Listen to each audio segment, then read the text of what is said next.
Oh, there's too many. There's too many books.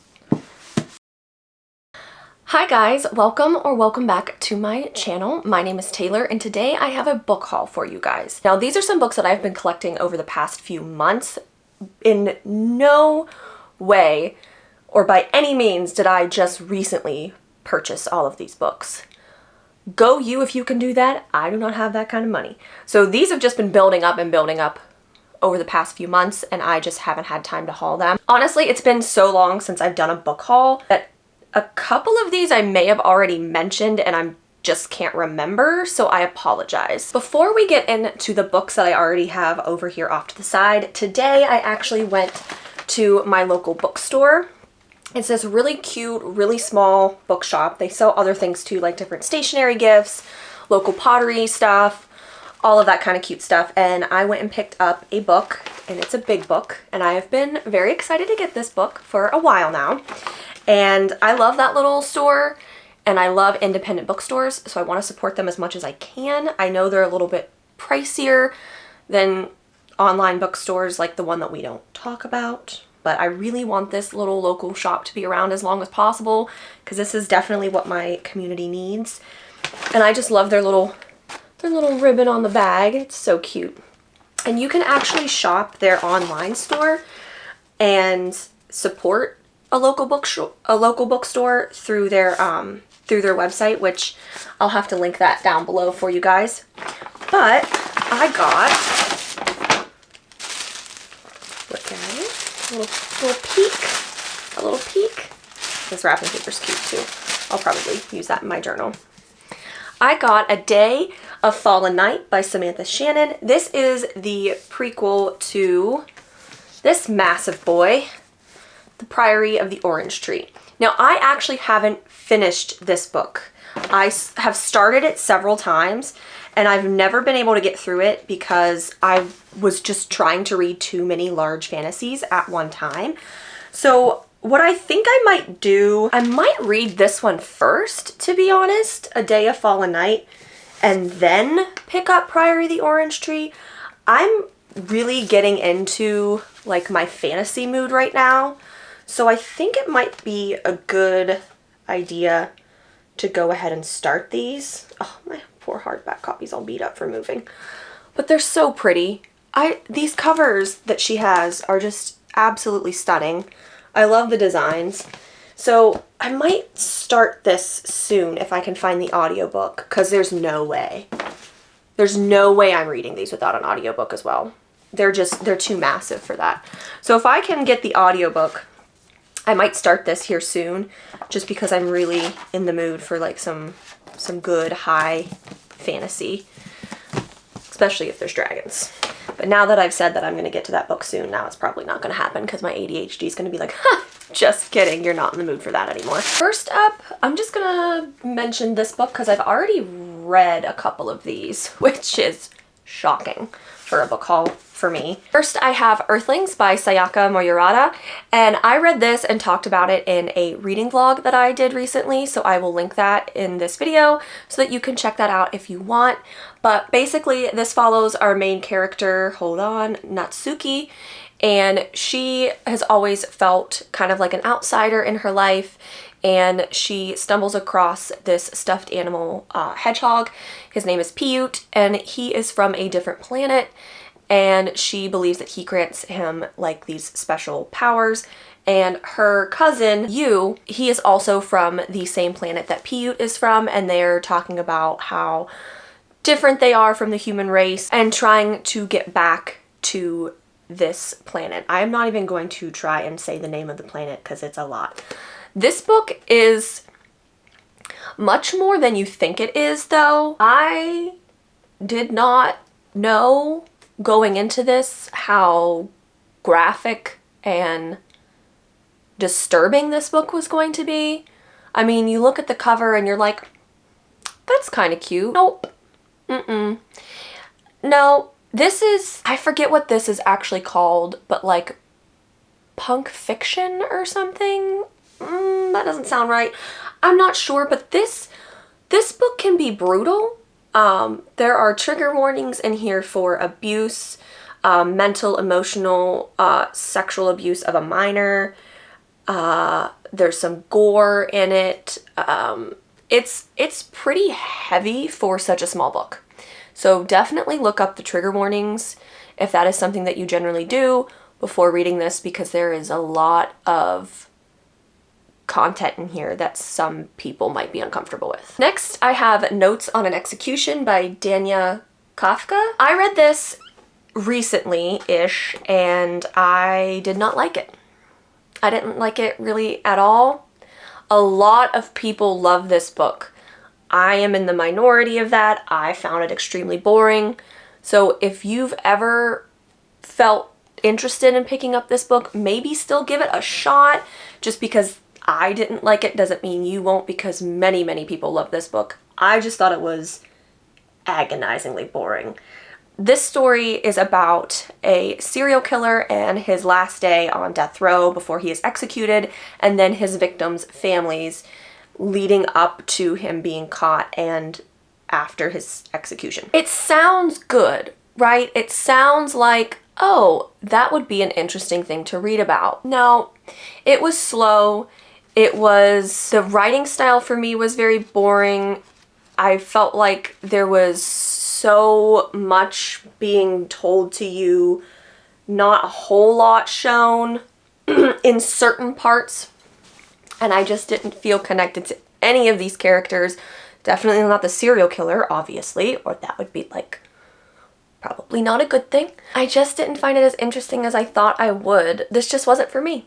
It just wasn't for me. So this is going to be unhauled here pretty soon, even though I know I'm just now hauling it. I'm going to be getting rid of this one shortly.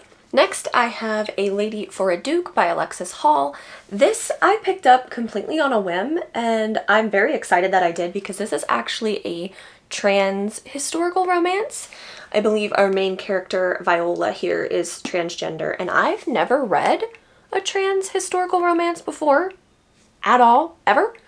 So I'm very interested to see what this is like and how this goes. From what I can tell on the back, these two people were best friends, and then like war broke them apart, and now later in life, after her best friend thought that Viola was dead, she comes back and they are reunited back together.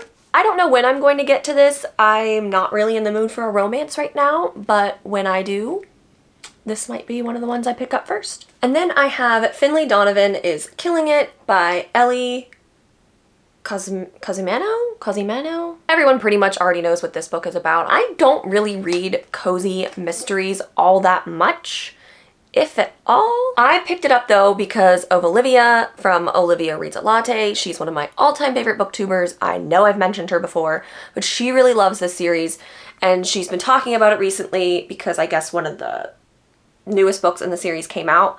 So I decided to pick it up just so I could have it when I was in the mood for something like that, and eventually get around to reading it. Next, I have Mother Thing by Ainsley Hallgrath. This I picked up completely on a whim. I think I saw it mentioned on BookTube maybe one time, and I thought the cover was pretty awesome, and so I picked it up. I really don't know much about it at all, except for what it says on the back, that it's compared to like Bunny, and it is a horror novel, and I'm assuming there's a ghost involved of a mother-in-law, I think, based on the title and a little bit on the back here. But I like to go into books blind, especially with books like horror, so I don't really know much about it. I'm very interested to get to it though, because this cover is pretty cool and weird looking, so I'm sure the book is as well. Next, I have The Fine Print by Lauren Asher. This is part of the Dreamland Billionaire series. I'm not even gonna mention what this is about. It's a romance. Everyone has seen this book all over BookTube, Bookstagram, and Book Talk, so you know why I picked it up. It's supposed to be a pretty spicy romance. We're gonna leave it at that. And then I have This Is How You Lose the Time War by Max Gladstone. This is a really short sci-fi novel. Oh wait, is there two authors? Amal L. Mothar and Max Gladstone. Sorry, I did not realize that there were two authors for this. Don't know anything about it. I got nothing. I've seen it all over BookTube. It's supposed to be like a sapphic fantasy love story. So I bought it. It's pretty short. It's supposed to be slightly confusing, but once you get to the end, everything kind of makes sense and pulls together. So yeah, picked it up. And then I have All's Well by Mona Awad. I bought this because I had read Bunny a few months back. I think last year I read Bunny. And I really liked it. I really liked the writing style. I loved how weird and awesome that book was. So I picked this up hoping that I would like more of her work. I know that this follows our main character that wants to put on the Shakespearean play All's Well That Ends Well, but the rest of the cast wants to do Macbeth instead. I don't know anything else about it. I liked going into Bunny not knowing a whole lot about it, so I feel like this is how I want to read All's Well too. And then I picked up Tales from the Cafe. I don't know how to say the author's name, of course. I also have Before the Coffee Gets Cold, and I would like to own all of these before I read them. I really feel like I'm going to like these books, so I just kind of want to have them all before I start reading it, just so that I can binge these books and maybe do a vlog specifically for this series. And then another romance, which is very weird. I know. I don't know what's wrong with me. I bought all these romances. I don't really read romance, but BookTube has been swaying me, and I have no idea when I'm going to get to these. But I, of course, bought them because of peer pressure. So I have All Roads Lead Here by Mariana Zapata. I bought this because of Gabby from Gabby Reads. She really loved this book. It is a thick book, though. This is a lot. This is going to be a lot. I believe this book follows a girl who is moving back to her hometown to start over after losing someone close to her. I don't know if somebody passed away, if her last romance ended. I don't know. And then she meets her neighbor across the street, and I'm going to assume they fall in love. That's what I'm guessing from the back of this here. So I actually have been really wanting to read this for a long time just because of how much Gabby praised this book. It's just, I haven't been able to find it in stores. I finally just bought it on Amazon because I was tired of waiting to find it in a store. Hopefully I like this, and maybe then I can read some of her other work. Well, sorry if the lighting is really weird now. It wasn't that great to begin with, but our power just went out. It's extremely windy here today, and it's been out for a good 5 minutes now. So that's great. I love that for me. I'm so excited. So I'm going to continue this book haul anyway, because if I don't film the rest of this right now, it's going to be another few months before I finish filming it, because that's just how my brain works. So a couple more books that I bought because of Gabby at Gabby Reads is Daphne by Josh Malerman. I don't know anything about this except that it's like a vengeful spirit is attacking, I believe, a school, a basketball team. Women on this basketball team start to disappear, and they're blaming this ghost of Daphne for taking these girls. So I have read The House at the Bottom of the Lake or something, at the bottom of a lake. I don't know, it's something like that, by Josh Malerman. And I really wanted to like that short story, novella, whatever it was considered, because it sounded really cool, and then the ending was just garbage. I hated the ending of that book. So I really hope that I enjoy this more. I really like ghost stories, so hopefully this gives me what that book should have given me.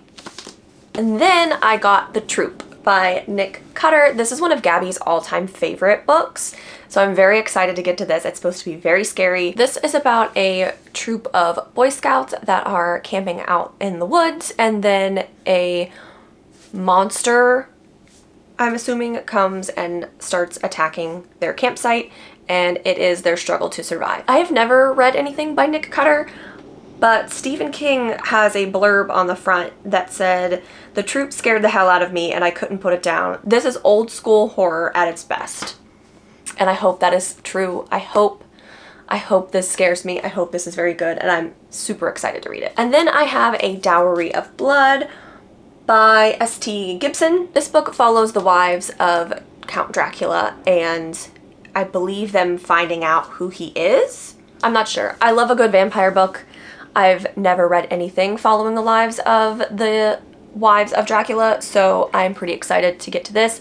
I believe Katie Coulson liked this book. I think this is where I first heard of this book, if I'm remembering right, but I could be wrong. And then I have Her Majesty's Royal Coven by Juno Dawson. I literally don't know anything about this, except for it's involving witches. That's all I got on this. I don't know if there's romance involved. I don't know. I picked it up because of Olivia. Next, I have Cursed Bunny by Bora Chung. This is a short story collection of various horror and sci-fi and I think magical realism fiction. I think mainly horror though, if I'm remembering correctly. I'm excited to get to this. It's had some mixed reviews, but I try not to look at those too often, especially when it comes to short story collections and when it comes to horror. So hopefully I like this more than some of the reviews that I've seen. I should have mentioned this in the beginning when I was talking about that local bookstore. This I bought from my local bookstore. It's called Gretchen by Brian K. Little. This is actually a local author to me. This is about one of our local legends here called Gretchen's Lock, and I think this is like a reimagining but still using some of that old like folklore surrounding that lock in this book. From what I can remember as a kid, Gretchen's Lock was it's over in Beaver Creek, and a young girl dies and her father is working on the lock, and he buries her body within the lock as he's working there to keep her there until he can then go back home and bury her at home. I think it's been so long since I have heard any of the legends of Gretchen's Lock. It's mainly something that kids around here talk about in high school. It's been a while since I've been in high school, so I could be wrong about that. But this is basically, I think, a reimagining of that local legend, and I'm excited to get to it. It's kind of thicker, but there's not a ton of writing on the page, so I don't know when I'm going to get to this. I'm not really in the mood for it right now, but I'm excited to have something by a local author about one of the legends that I grew up hearing about as a kid. And then I have A Certain Hunger by Chelsea G. Summers.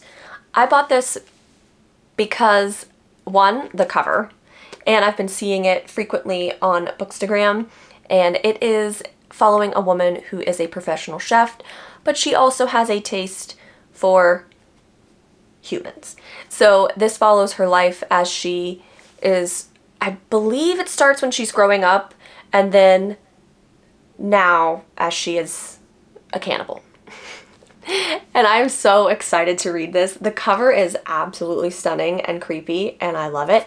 It's actually pretty short too, so I'm excited to get to this. I need to get the audiobook though. The writing is very small on the page, and I hear that it's very like lyrical writing. It's very beautiful while also being horrifying, so I'm very excited to pick this up. And last but not least, one of my most recent book purchases, The Luminaries by Susan Dennard. This is actually a young adult fantasy. I picked this up because of Olivia from Olivia Reads a Latte. She really, really loved this book. She just posted a vlog about it, and the cover is like under the dust jacket. It's so pretty. Ooh, it's so pretty. I think this is going to be a series, if I'm not mistaken. This follows Winnie Wednesday, and she is trying to join this group called the Luminaries that protects her local town from the outside elements of the forest. I believe there are monsters or maybe the Fae that are attacking them. So I'm excited to pick this up. It's been a long time since I've read a YA fantasy, I think. I don't normally read YA anymore, but the way that Olivia made it sound, it seems like this is going to be a very good, very quick, little cute fantasy read. Alright, thank you guys so much for watching. If you made it this far into the video, I appreciate you. I hope you have a great morning, afternoon, evening, night, wherever you are, and I will see you in my next video. Bye!